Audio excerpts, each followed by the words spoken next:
Hey, welcome everybody to the Habits and Humor podcast. My name is Susie B, and you're here because you're here to learn about habits and health and have a great time doing it. That's what we do here on this show. Today, we have a phenomenal guest who is in the health and wellness space in a realm that is way different than mine. And I love to have guests on here with that particular avenue where you get a totally different perspective than mine. And so welcome to the show, Tonya Strong. We're so glad to have you here, Tonya. Awesome to be here. Thank you so much for having me. All right. So you guys, I'm just going to introduce Tonya with a couple of words. Tonya is a biohacker and an intimacy expert. I mean, these are two things. One of them, probably a lot of us don't even know what it is. And the other, a lot of us don't talk about it. So this is going to be an interesting conversation on how we can use biohacking and intimacy in our relationships to increase our health. What a beautiful thing. So Tonya, go ahead and just tell us a little bit about your story and how you got into this space, and then we'll go from there. Okay, perfect. Well, thank you again for having me, and Sarah and Angie, great to have you here. We've got my story. My story is a little convoluted, and for essence of time, I will keep it simple. I've been married to my partner for 30 years. We have 3 beautiful children, a set of twin boys who we actually went sailing around the world for 11 years on a sailboat and raised them on a sailboat. Yes. Oh my gosh, I've never heard of this. Holy cow, that's wild. An extremely adventurous life. We've lived in Africa and Venezuela and South America, and just like any other relationship, we've had our good years and we've had our not so good years, right? And I don't know what happened, but about 11 years ago, my husband and I, we fell in love again, like true head over heels, the passion, the love. It was like the puppy love that you feel when you're like a teenager, right? Well, you say you don't know what happened, but I want to know what happened. I don't know what happened. It just blossomed. And 11 years later, we're still in that honeymoon phase. Now, with the honeymoon phase comes more time that you're dedicating towards your relationship, spending time together, carving out time together, looking forward to hanging out with each other. But I still had 3 kids. I was working 90 hours a week. I had my own business. And I literally was like, I cannot keep doing this, right? I'm burning the candle at both ends and I have to do something different. I'm not going to take out the relationship I have with my husband, but I need to increase my performance at work. So I don't have to work as hard. I don't have to work as long. My ability to sleep more effectively and more efficiently so that, again, I have more time with my husband. And so my husband was already biohacking for a couple of years at this point. So you may wonder what biohacking is. What is biohacking? Stop right there. Let's talk about that for a hot second. Most people, when I say biohacking, I get this quizzical look of what does that mean? And it's very simple. Biohacking it's a term that came about 10 years ago for people who are really into figuring out how their body works and how to manipulate it to get your mind to do what you want it to do and to get your body to do what you want it to do. And we're open to any modality. We're open to Ayurvedic, Chinese medicine, latest and greatest in science and technology. We do a lot of biofeedback devices, a lot of testing to know if we're basically the CEOs of our health to an nth degree. And it's always the CEO of your health to the nth degree. If that doesn't make you wield some serious power, I don't know what will, gals. It does. So as biohackers, we have a lot of information. We're willing to do the N of 1 experiments. We're always experimenting kind of on ourselves. For me, I'm a biohacker that believes in behavior first, environmental things, supplements come toward the end, but first we kind of try and do things naturally. So and that is what drew me to you. I love that you're like action first and then supplement afterwards. This is a message I preach all the time. Your supplements are that word for a reason. They supplement what you're already doing. So you got to have the right things in place first for those to be effective. Beautiful. Correct. So that's like the first part. That's the intimacy part that then spurred on the biohacking part. And so when you start biohacking, the first thing I did was, of course, get biofeedback devices. And you have a couple to choose from. You have like the Oura Ring, you've got the Whoop Band now, you've got 8 Sleep, you've got, some ways that you can see, how are you sleeping? What's your activity? What's your HRV, et cetera. And so I started seeing some numbers that I didn't really like. So I said, okay, I'm going to go get some tests done and see what my baseline is. So then as I make changes, I know, am I winning or am I losing? Am I doing a good job making these changes? So went, got a full workup. Surprisingly, go to the doctor, a doctor, not my doctor, but a doctor. And he nonchalantly basically told me, you're a mess. You have high blood pressure, you're pre-diabetic, you have atherosclerosis. I'm 39 at this point. What? Yeah. This is Yeah. crazy. How, Yeah. what? And you had So no idea, you weren't symptoms or anything? This was just for curiosity's sake? I think when you're in this high stress zone, you just get used to that stress. Your body's able to adapt, but you're under a lot of pressure in your body. These are all silent things that are happening that you don't really have acute that would show that you're pre-diabetic until you're really showing signs of it, right? Now, Interesting. I do have 3 autoimmune diseases. So Whoa. I have high amounts of inflammation, which fuel all of these things. For 20 years, not one doctor mentioned anything like that. Like, oh, by the way, you may actually have like atherosclerosis when you get older. Or as this doctor said, you want to make sure you have everything in order because your life is going to be about 10 years shorter than what you would expect. At that point, I was Whoa. like, what? Holy So smokes. yeah, I walked out of that office and was like, I am going to prove this guy wrong. So I went head over heels into the biohacking, figuring out, well, if I don't have that much time left, I better figure out like whatever I'm going to do better be really working. It's got to be based in science. It's got to be something that is going to make a big difference. As all of your clients know, diet and exercise always at the top of the list. Right. But then I came across a study called the Blue Zone Study. It's by Dan Buettner and National Geographic. It was published in 2004, but it's been going on for decades before that. And basically what Dan did, and I love this, is he said, okay, if we want to get older and we want to increase our longevity and our health span, let's go talk to people who are 100 years or older and see what it is that they're doing. So he started mapping out all these centenarians, is what they're called, and he found that they were clustered, that he had these huge percentage of clustered centenarians in places like Sardinia, Okinawa, in 5 different places around the world. So he started studying them. Now, to be a centenarian, just so you know, a little background, it's about 0.04% of the population will actually make it to 100.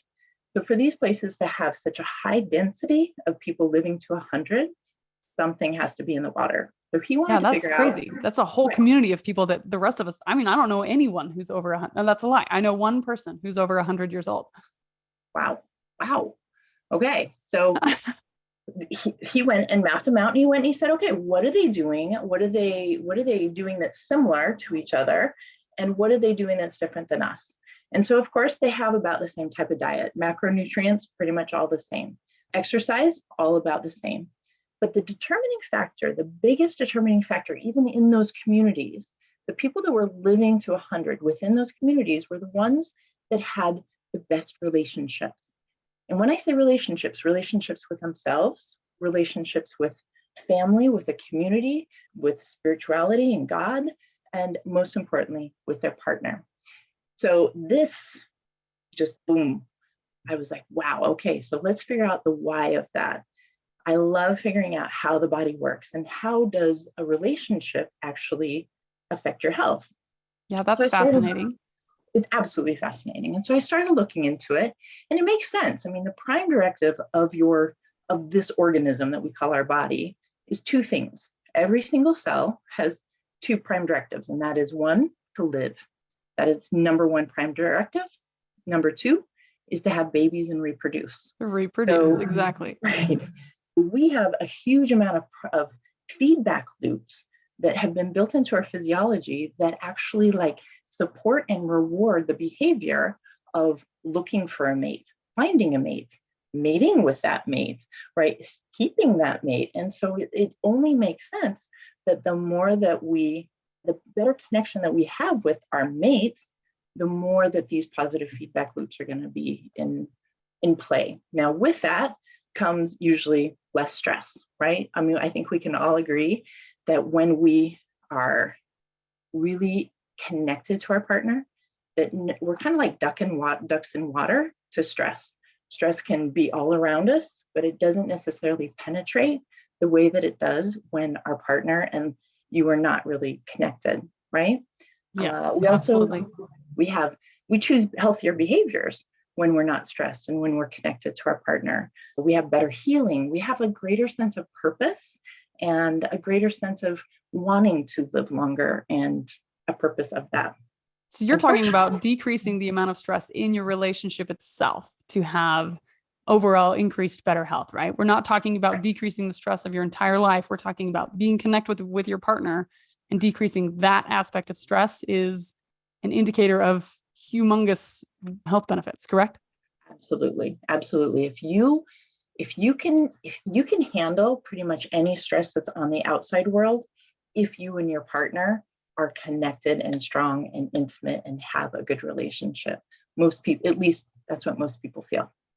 Interesting. And unfortunately, and there's all different types of studies out there, but most recent studies show that upwards of 60% of couples are unhappy sexually with each other. And I think a lot of that actually has to do with the fact that men have about a 50% chance of suffering from erectile dysfunction at some point in their life. 50%? That's huge. 50% of men, correct. Whoa, I did not realize that. And that can be caused by hormones. It could be the canary in the coal mine for cardiovascular disease. And a lot of times men don't even realize that it's happening. But when I say it happens to the man, it also happens to their partner, because it affects both people, and especially if they're not talking about it. Another thing is 20% of women have never even had an orgasm. And so many couples report that they're not as interested after about 40 in having any intimate relations, and they tend to grow apart.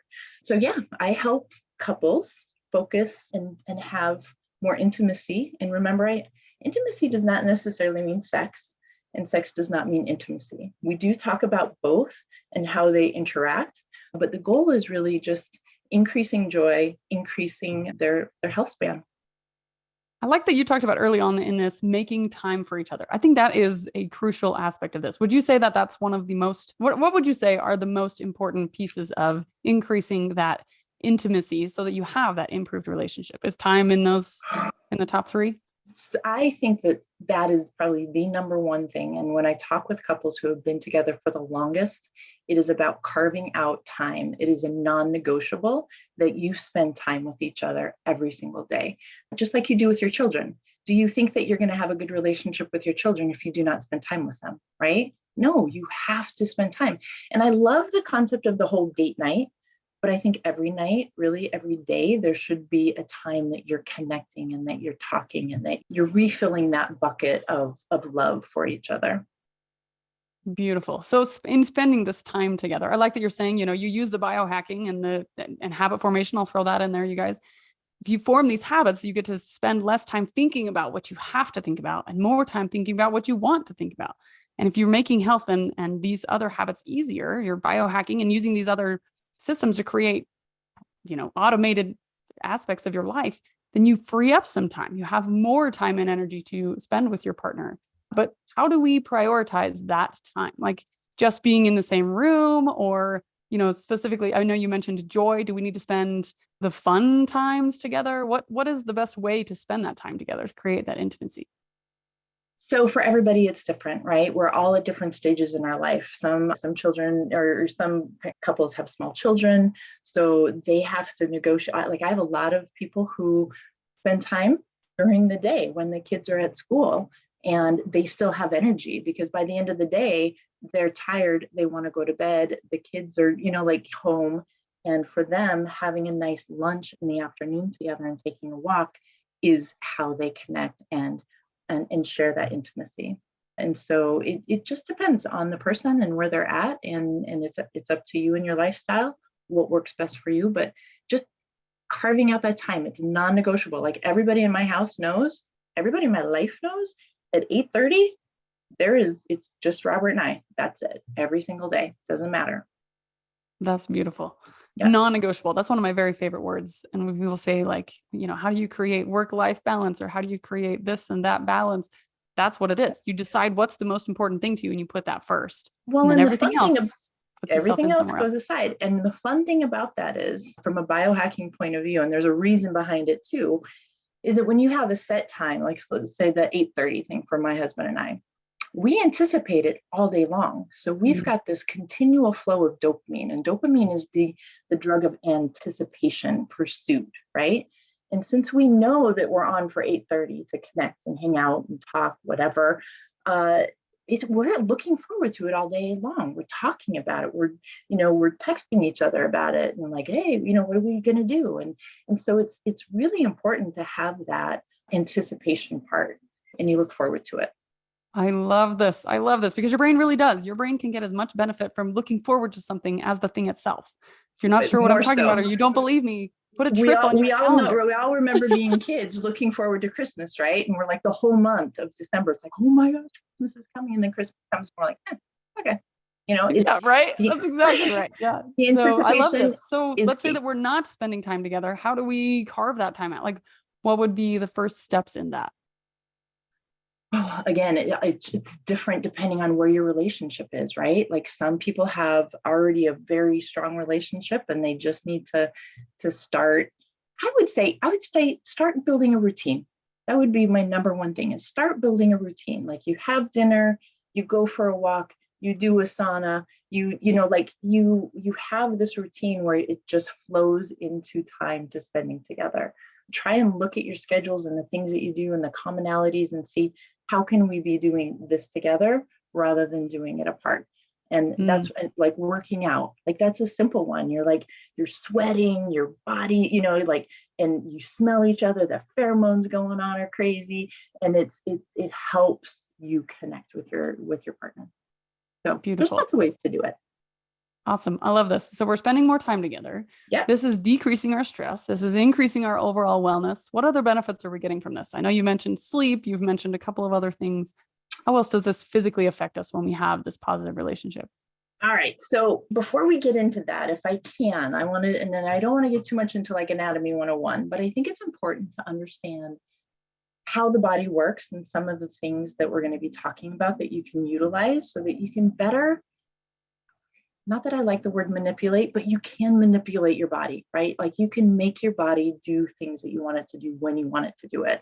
But you kind of have to understand how it works and what it looks like. So we're going to go into a couple things that just from a physiological point of view, we're going to weave through this whole conversation, but you have to kind of understand the terminology.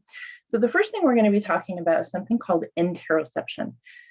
And interoception is simply this. It is the ability for you to sense what is going on inside your body and to be able to really understand and feel all the different parts of your body.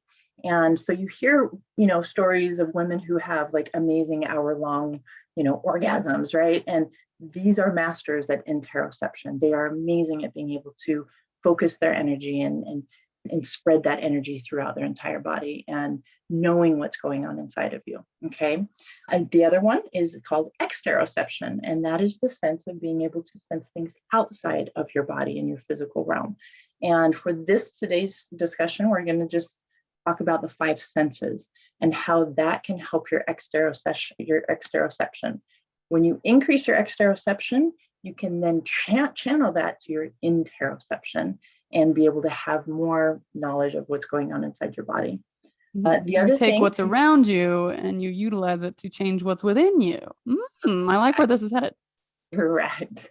Next is I would love to have people change their thought process of how their body works in the endocrine system. Okay. I want you to think of your body as the most amazing compound pharmaceutical lab that has ever been created. Our bodies have the ability to produce the most amazing compounds that can change how we feel, our pain tolerance. You want a pain medication? Don't go to Tylenol. Figure out how to release your endorphins, right? If you want more energy, figure out how to increase your dopamine so that your epinephrine goes up and you have more energy. You want to be able to go to sleep? Don't go take melatonin. Figure out how you can trigger your body to create more melatonin so that you can do it naturally.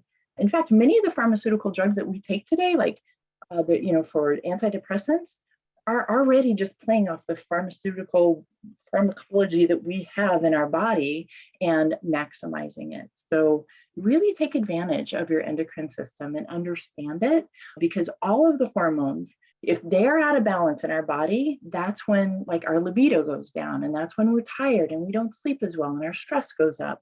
All of those things are modulated by our hormones and our endocrine system.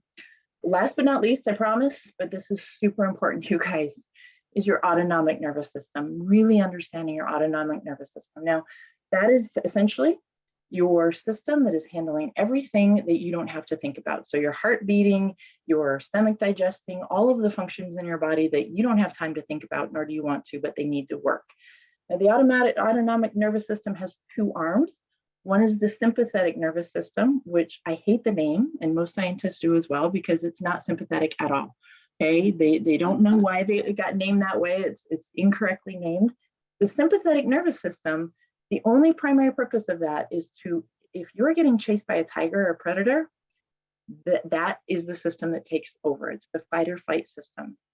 Its main job is to get your heart racing, to vasodilate all of your arteries, all of your arteries to your legs, but to vasodilate all of your other arteries. So that includes your libido, everybody, right?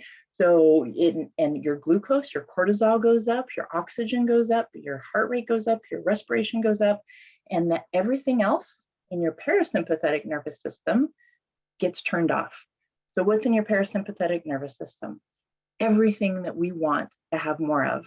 We want to have better digestion, right? I would assume everybody who wants to lose weight and or gain muscle, it depends on your digestion, right? So if you have constipation, if you're bloated, if you've got gas, it's because your digestive system is not properly functioning. Very often it's because you're operating most days in the sympathetic nervous system and your digestive system is turned off. Your immune system gets turned off. So it's not out there looking for cancer cells. It's not out there looking for senescent cells or infections. And it's on high alert in case you get bit by the tiger, but it's not looking for anything to rest and repair, okay? The other thing is you're certainly not making babies, and you have no interest in making babies if you're in the sympathetic nervous system, right? And so most people, unfortunately today, because we have this perceived stress, none of us have tigers, well, most of us don't have tigers chasing us, but we have this thing called a perceived stress. And we put it upon ourselves, and we force our body to operate in this sympathetic nervous system most of the time. And so you gain weight because you have cortisol and you have increase in glucose. You have increase in insulin, so you can't lose weight, right? And so getting out of this sympathetic nervous system is key to our health, to our longevity, to our sex life, to our immune system. It's key for everything. And today we're going to talk about how you have the control, you have the tool to be able to get out of sympathetic and get into parasympathetic at any time. Oh, beautiful. Let's just jump right into that tool. So now that we know exactly what we need, what we want, how do we go from sympathetic to parasympathetic? Well, this is, I wasn't around when they were developing the human body. And so I wasn't there, but I am so glad that they gave us this tool. It's a tool that we carry around with us at all times. It's something that each and every single one of us this very second can actually turn on and utilize to change from sympathetic to parasympathetic. I know most of your clients know it, and it's as simple as breathing. The art of being able to breathe is what can control your sympathetic to your parasympathetic. In fact, it is part of your autonomic nervous system. So you don't have to think about breathing, right? But you can stop yourself. It is the only function in the autonomic nervous system that you can control, that you can consciously control. And I believe that they gave us that as a tool, whoever gave us that as a tool, because that is a way that we can control our autonomic nervous system. Now, amazing. I know, like the heart, you can't stop beating, right? But you can hold your breath. You can control it. And did you know that we breathe about 20,000 times a day? So you have that many opportunities every single day to either force your body into sympathetic or parasympathetic mode. And each one of those will affect how you sleep, how stressed you are, and if you get sick. So just that one simple thing. So how do we use breathing? I mean, obviously we can think about our breath. We can or not think about our breath. That's kind of the cool thing about breath, is it happens whether you think about it or not. But if we're wanting to make it a more conscious effort, if we're wanting to have all of these benefits, what do we need to do here? So with breathing, first of all, learning about how to breathe correctly is probably your first step, right? There's a fantastic book by James Nestor that it's called Breathe. There are a few other books out there, but that's the one that I typically recommend. And it's a fantastic book that teaches you all about why you want to breathe or how you want to breathe. And ideally, you want to breathe through your nose, always in through your nose. It hydrates, it cleans the air, it hydrates it, and it also, bonus, it produces something called nitric oxide. For anybody out there, nitric oxide is a vasodilator. So that's very important if you want to increase your cardiovascular health all over your body. So breathing through your nose is super important. The other thing is learning different types of breathing techniques, from box breathing to Kundalini breathing to cyclic hyperventilation breathing or the Wim Hof method. All of those different types of breathing techniques will come in handy depending on whether you want to get into the sympathetic mode or you want to get out of it, and to be able to control that at any time. Another thing, just a side note about breathing, a benefit of breathing, and this is how it comes into intimacy and biohacking as well, is that when you breathe through your nose, you're actually activating two things. You're activating your lungs, but you're also activating your oldest sense, which is smell. And smell was, most scientists believe, our first sense that was created. And the goal of smelling is to identify noxious gases that could kill us and to find a mate. So please have that sink in. Like a primary, millions of years, our nose has been built to find mates. Now, you may have found your mate and liked your mate because of how they looked or how they sound, but you also have to like how they smell. And that smell is incredible. So you have this ability to take in scents, not just through your nose. I don't know if you know this, but you can smell through your mouth and your eyes as well. You have olfactory cells in all of those areas. And it has a direct, that's new information. Yes, I know. And there's actually 350 genomes that out of 20,000, 350 active genomes for smell, 1,000 for smell total. So we have a very acute sense of smell, similar to a dog. A lot of people think we don't have as strong a smell as a dog. We actually do. And the wonderful thing about smell is you have a direct access to your hypothalamus, your amygdala, and your cortex. And once it sends, and it's the quickest of all the senses, so it can go directly into your brain and then shoot out and then go to your body. So it is key for creating new memories. It's key for inducing emotions, hormones, and a ton more. Like we could do a whole series, like for a month of podcasts just on the sense of smell. So that's just a quick thing, right? So utilize that and think about how you can use that in your intimacy. So we're going to give you some ideas on that. So let's start with some of the tools for your toolkit. What can you do to increase your ability to breathe, but also increase, let's start with interoception, the ability to look inward. One of the things that I would recommend is a yoga practice. Yoga is probably one of the oldest techniques, and yoga's primary purpose is meditation. It is the art of looking inward with movement involved. And so yoga includes breath. You're doing a lot of inhaling and exhaling, as you should, but you're also really aware of all of your muscles, your fascia, your structures, your body. You're able to control and really increase your interoception. Not to mention, from an intimacy point of view, it helps with your stability, your flexibility, your balance, your strength, all of the things that are really important to have a very vibrant, intimate life. Next thing I would say is massage. Massage is a fantastic way to connect with your partner. It gives physical touch. And when I say massage, like just a massage, we're not talking like a sexual massage, we're just talking massage. That is a great way for you to get to know your body, for your partner to get to know your body. And just that physical touch will increase your serotonin, your dopamine, your oxytocin, your connection to each other. And increase that with smell. Put on lavender or frankincense or myrrh, which is really helpful in decreasing pain as well. And use that time together to connect, increase your dopamine and decrease your pain. So it's like it's like a three-fer, really, I think massage is. We've got breath, we've got yoga, we've got massage, all Breath, good things. yoga, massage. Another great one to use is hot and cold. We do a lot. I sauna pretty much every single day. I'm sauning at least 6 times a week. It helps with your cardiovascular system. It helps with detoxification. But I also make a point to most days I'm sauning with my partner. And so it's another time that we get to spend together. We get to connect, we get to talk, not to mention that we're naked and sweating. That's always, I think, a positive. And we use smell in that as well. So we use a lot of eucalyptus and peppermint. Eucalyptus and peppermint scientifically is shown that it opens up your brain and activates it and wakes it up. So if you're at all tired ever, take some peppermint, some eucalyptus, smell it, and it will help you think more clearly.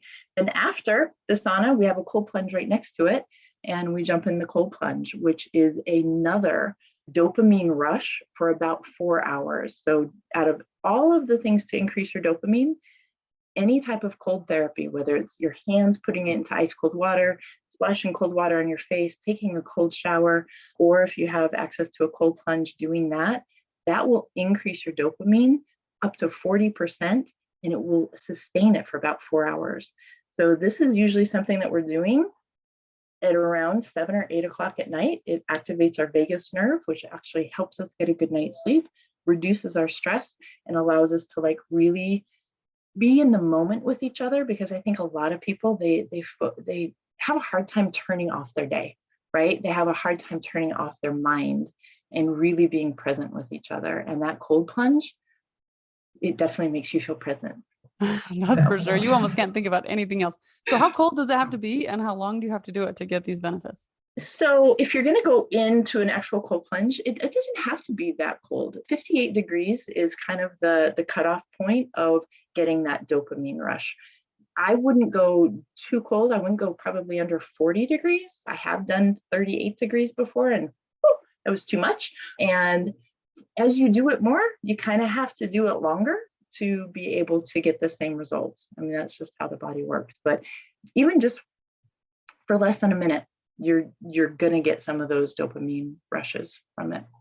From what I've heard, you want to go until you have at least overcome the gasp reflex. So when you first get that cold water on you, you guys, you're gonna get that just, yeah, really everything tightens up, and then you want to at least stay there until you can relax. For some people, I would highly recommend getting the Wim Hof app, and he has a lot of breathing exercises, shows you how to get into it, because it is an art, and it is and if you do it 3 times, every client of mine, I just say, just do it 3 times. And after 3 times, they're like, oh, I love this. Thank you for forcing me to do it 3 times. Right. And if you do it 3 times, you will love it. Brilliant. So what is a cold plunge? Like, do you have is it like a hot tub that's got cold water, or what are you using? So you can use all different types of things. Like my house in Italy, I have like a chill pod that's an insulated, built for it. Here at my house in Minnesota, I have, when you go to the physical trainer's office and they've got that stainless steel tub with a little whirlpool action that they use for ice baths or hot baths, I have that for my ice plunge here. So there's all different kinds of options. And some people just use their bathtub. Some people take a cold shower. It's about activating, especially on your hands and your face, will give you the most bang for your buck if you're looking to activate your vagus nerve and your parasympathetic nervous system. Hands and face. Good to know. Hands and face. Yep. So all right, you guys. So we've covered a lot of things here. We've talked about breath. We've talked about yoga. We've talked about massage, hot, cold, smell, all these different things. How does all of this, like, what are some of the steps or some of the habits that we can take away from today to, make this a consistent thing in our lives? We all know consistency is the most important thing in anything that we do. So how do we be consistent with this stuff, and what could we start with? If we're doing none of these things, what would be maybe one takeaway from today that we should start? Well, I think a loaded question. Yeah, that is. I'm like, so first, I think just having the knowledge of it is the most important. Once you have knowledge, then all of a sudden action becomes easier because you understand the why behind it, at least in my eyes, right? I don't like being told what to do. I like to be told why, and then I make a choice. And then start learning more about it and reading that book. I would highly recommend also getting some tape to sleep with so that you know that you're sleeping through you're breathing through your nose when you sleep. That is like critical. And that it will also start training your nose to be able to breathe better. What if you have a deviated septum? Asking for a friend. No, it's me. I have a deviated septum and I cannot breathe through the left side of my nose. I've even had the surgery, the whole thing. I have tried to fix this and it just can't be done. But you can still breathe through your nose, right? I can, but it's about 30% of the normal oxygen level that I should be getting. Okay, so this is a fun fact. There are two parts of your body that are made out of a very special part of muscle that expands. And it is the private regions of both male and female has this, and the nose. So the nose, the more you use it, the more you breathe through it, this muscle will act, this cavity will expand the more you use it. And so when I first started breathing through my nose, I was exactly the same. I was like, I feel like I'm really struggling to get as much oxygen as I need. But then after a few weeks of doing it, that muscle will that will actually expand, your cavity will expand, and your ability to inhale will expand. So it's just about using it and your body will adapt. Fascinating. Well, that's good to know. Use it or you lose it. That's awesome. There you go. Okay, gals and ladies and gentlemen, that's awesome. Thank you so much, Tonya. This was absolutely enlightening in so many ways. So much interesting information. Like she said, the first step is to learn and then to do. So take something that stuck out to you today. If it felt like all of the things stuck out, don't be overwhelmed by it. Start small. Start with something you can do today. What was one of the things that stuck out to you from today's episode? I would love to know. Send me a message on Instagram or Facebook or wherever, or just comment in the Habits and Humor Facebook group. What was your top takeaway from today? And then do it. Start actually doing the thing and do it like she's saying. She does it 6 out of 7 days or whatever. You want to be as consistent as possible. Consistency does not mean 100% of the time. This is what a lot of people struggle with is, oh, well, I can't do it 100% of the time, so I won't do it at all. Listen, as long as your on days outnumber your off days, you're being consistent. So just try to do something today that will increase whatever it is that stuck out to you today that you need more of. Maybe you need more of that parasympathetic time. Maybe you need more time with your partner. Maybe you need more of that deep, intimate connection. Interoception, exteroception, whatever it was that stuck out to you today, I highly encourage you to take some action and get consistent with it.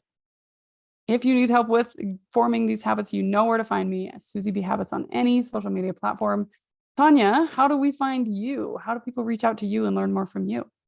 Well, they can reach me at theimperfectbiohacker is my Instagram, but also email as well. So theimperfectbiohacker@gmail.com is my email. I do biohacking retreats and health retreats, longevity retreats in my home in Italy, and also sailing retreats as well. We do couples and some longevity retreats, sailing too. Amazing. That's awesome. I love it. So cool.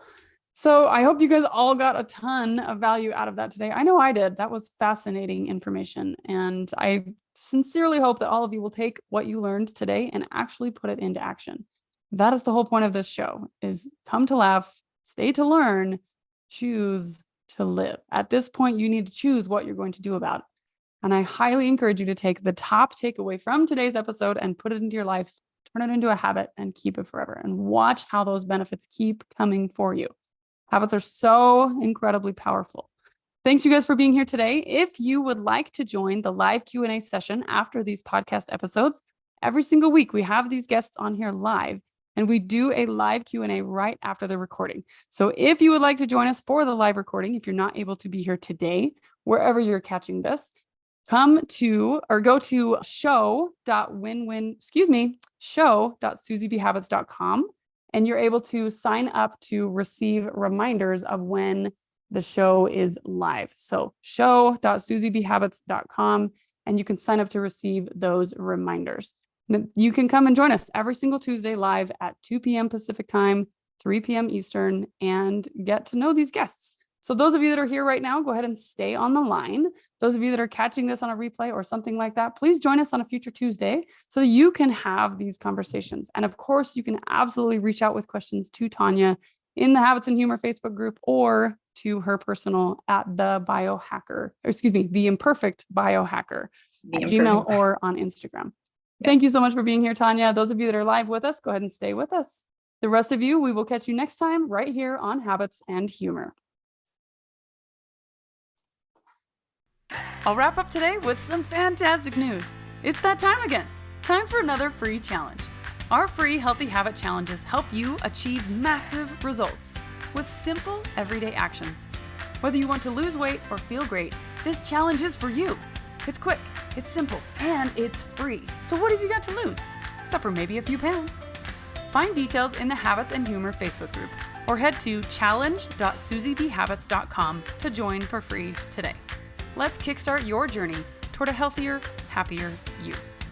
I'm Susie B, and this is Habits and Humor. Come to laugh, stay to learn, choose to live. I'll see you in that next challenge.